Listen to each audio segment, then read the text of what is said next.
For those of you who are skeptical about the vaccine or just don't want to take it, I have some bad news for you. It turns out your job can require you to take the coronavirus vaccine. We have Yahoo Finance's Alexis Keenan here to go through this with us. So, Alexis, is it something special about the coronavirus vaccine that because we're in a pandemic, then an employer can essentially require you to take the vaccine? Does this not violate some kind of law? I was really shocked to read that. Yes, Kristen. So we've been waiting to see what the EEOC would say about this. And yes, for sure, these are special times, special circumstances. And there is some wiggle room here, despite the headlines, tons of headlines lately now saying, based on last week's guidance from the EEOC, that employers can now keep those unvaccinated workers from coming back to work and commingling with their coworkers.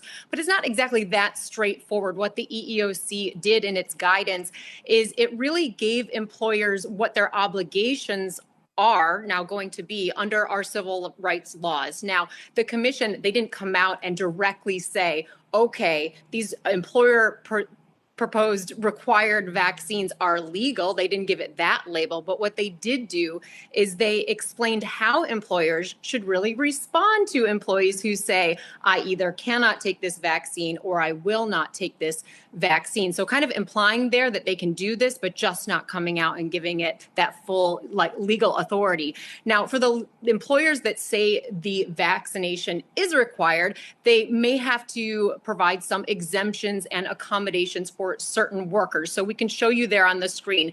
These might include pregnant workers, those who are disabled, as well as those who say they refuse on religious grounds. Now, for those thinking that religious grounds might be a good option for them, it's still not really the strongest way to refuse an employer-mandated vaccine. Under Title VII of the Civil Rights Act, employers can have some wiggle room to sidestep having to provide those kind of accommodations if they're too burdensome or too costly on the employer. Now, under the ADA, the Americans with Disabilities Act, there's a little more protection there.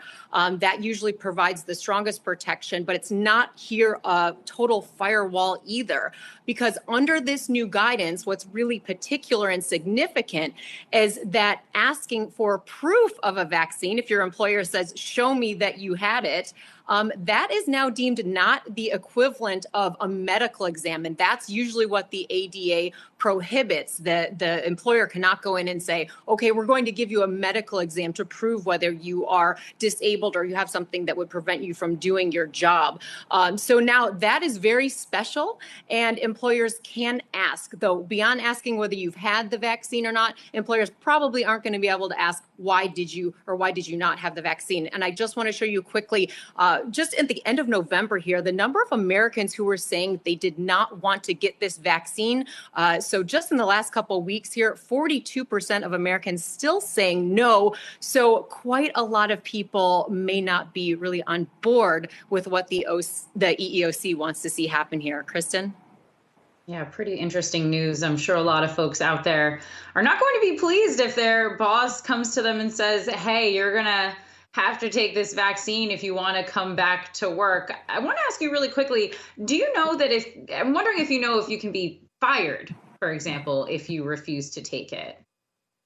So that's going to be tricky here. I think the first steps are going to be to provide accommodations for those who say that they do not want this vaccine. And certainly those employers who have been able to function up until now by doing things like what we're doing, broadcasting from home, different ways of doing business. If they've been able to do it before and it's not affecting that company's bottom line, I think that these companies are going to be expected to have to do that. And I think they'll be willing to in this transition time. But yes, this is definitely a strong indication from the EEOC that this type of requirement will at least be entertained and tolerated to a certain level.